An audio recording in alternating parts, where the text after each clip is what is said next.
I wanted to talk about something that I saw yesterday with the Miami Heat, and I think it's the perfect time to talk about it because obviously we've got the boys coming up at the top of the hour, and I saw the press conferences for PJ Tucker and Markieff Morris, and they were talking about the Heat culture and everything that's gone on with this franchise in a way, and how they were well aware of what Heat culture is. And I think it was Markieff Morris was saying that, when he talked to Spo, that Spo told him, hey, this is not a place for everybody.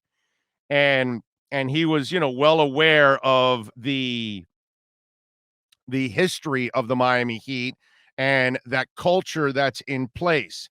And I thought it was really cool because this is, it's something that none of us should actually underestimate. You know what I'm saying? This is something that we should all appreciate. And it's impressive because it's something that you want to establish, like the San Antonio Spurs have established, like the New England Patriots established for many, many years, like the Tampa Bay Lightning have established. There's when you're able to win on a consistent basis. Don Shula had it here with the Miami Dolphins for many, many years, many decades, actually. A couple decades, right? Like 3 decades. So he had a consistency. It doesn't mean that you have to win the title every year or anything like that, but it means that you're usually a winning team. You're probably winning division titles on a regular basis. You're probably getting to conference finals. You're occasionally getting to some NBA, NHL, Major League Baseball finals, whatever it is that you want to call it, or you're a runner up or you're a champion every once in a while. That's part of what we call culture, because there's a level of consistency that comes with it. And we as fans, right?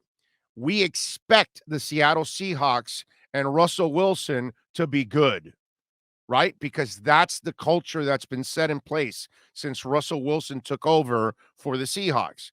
Up until last year, Sean Payton and Drew Brees, you could count on that team being competitive, being really good, being a playoff team, having a chance to win a title, being in the conversation, all of those things.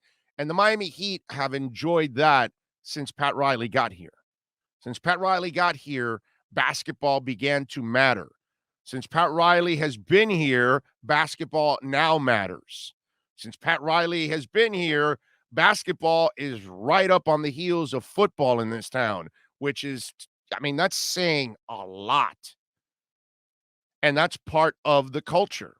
That's part of, that when you're going to play for the Miami Heat, you got to work hard. You got to play hard on both sides of the court. You got to be dedicated with your body. There's so many things that come with it. That's why it's not for everybody, because they don't have the same kind of discipline with the Washington Wizards or the Orlando Magic. That's why they have failed to develop a culture. And I found it to be really interesting. And I loved the fact that you have total strangers that are aware of the culture in Markieff Morris, right, and PJ Tucker, and they know of it from a distance. They know of it from other players that have been a part of it, I'm sure, and they've talked to him. Markieff talked about how he always works out here in the off seasons. And my point is, from all of this, yeah, it's cool for the Miami Heat, but we already take it for granted, right? Because we expect it. But what I love about it is this: if you're sitting in Davie, this is what you want to accomplish. You want to get back to what Shula had. You want to get to where the Miami Heat are. And I think Flo and company, along with the Panthers, are the two teams that are on their way to doing that. I think now with Bill Zito in place, last year, he brought a level of toughness to this team and respectability that I think it translated on the ice finally. And there was a change of attitude and toughness and character by the Panthers. They always had athletes and talent to score and things like that, but they lacked toughness and they got pushed around. And they brought that toughness to the table with certain players that Zito brought on, which then influences others. and it's a trickle-down effect. And I think the Panthers, winning 2 against the eventual champions, and by the way, beating them in the regular season series, it shows that they have made some progress when you're playing the best team on the planet. Hey, we could argue that the Panthers might have played them the toughest out of their run in the playoffs, pretty much, right? So the Panthers are on their way. I think Flo and the Dolphins in the first 2 years here are on their way to establishing a culture. Are they there yet? Of course not, because you've got to do it over a matter of years. You've got to be a consistent performer when it comes to something like this.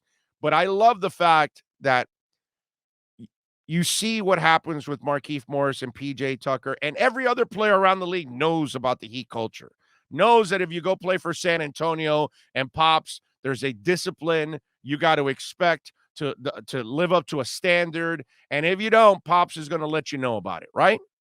And there's nothing wrong with that, because Pops is, he's got the stripes. He's earned it. He's got the rings. He can do these kind of things, and so can Spo. And so can Pat Riley above him. You know what I mean?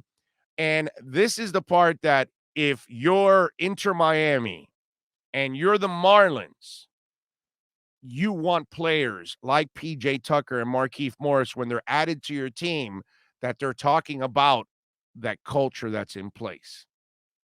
And obviously, the Miami Marlins at Inter Miami are light years away from that. They're not even anywhere near any kind of culture right now. Okay. They're both, minor league at this point. They haven't even figured out how to win on a consistent basis. All right. So let's just, leave it at that.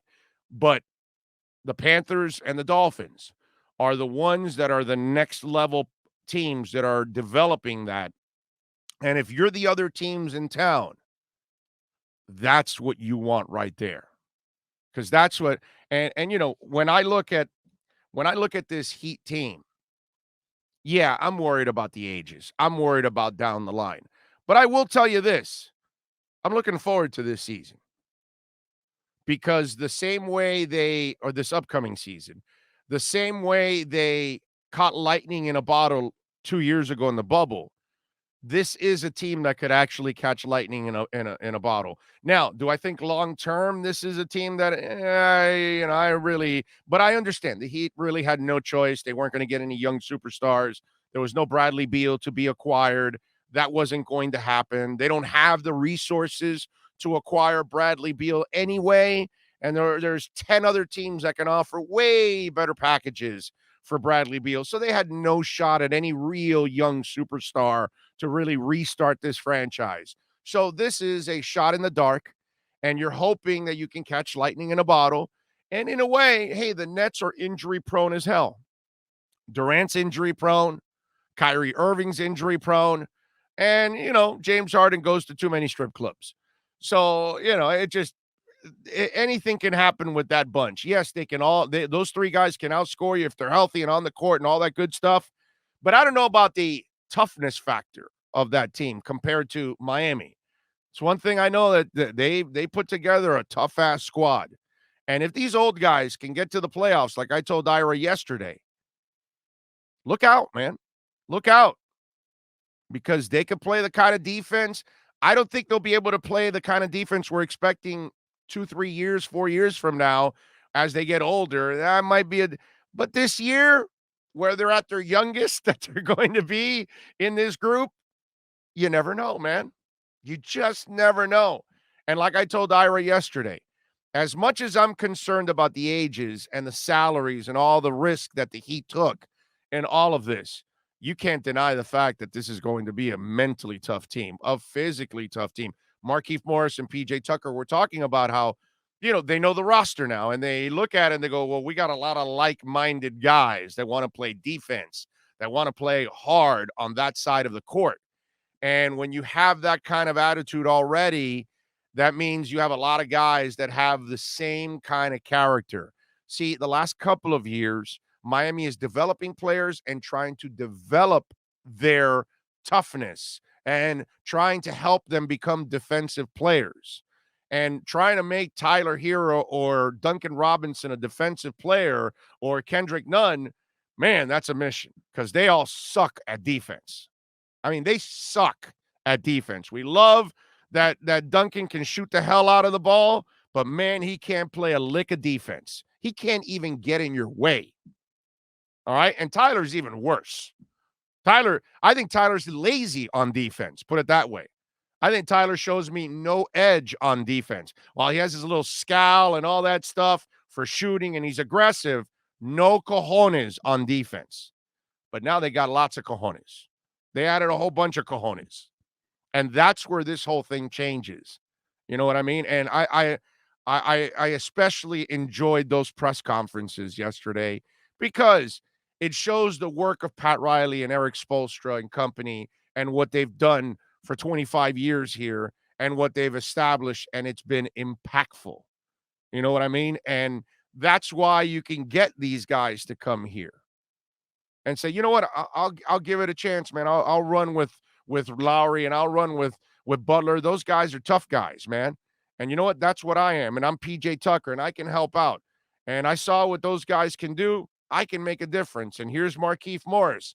And so all of a sudden, and it's not like either guy is an all-star, but you're adding two dogs that can play defense and do a lot of things as role players. They're not anchors, but they're role players. And they're going to be important role players because of the skill sets that they bring to the table. But I loved that whole culture thing, how it stood out, because it's something that we all talk about. You know what I mean? But it's not just a thing that we created. It's not this thing, this hashtag heat culture that we put out and we say, oh, well, you know, that's just a Miami thing that we just want to be homers. No, this is something that's real, tangible. As intangible as it really is, it's literally tangible in the eyes of many. You know what I'm saying? Because it is an intangible, but it feels like a tangible. And that's because they've created that. And I hope that it influences others. Listen, the Dolphins want to win regardless of the heat, and Inter wants to win regardless of the heat and all that good stuff. So they're not motivated by what they do. That I understand. But when it comes to that word exists in certain teams. And so that's the question. Can the Panthers get to the point where they have that culture? Can the Dolphins get to that point where they have that culture? That's the real question. Okay? Inter Miami and the Miami Marlins, you know, they've got a lot to prove before we can even talk about that they're even close to that kind of word, that kind of atmosphere for their team right now, because there is no confidence in anything that they're doing right now, unfortunately, because of everything that's actually happened. You know what I mean?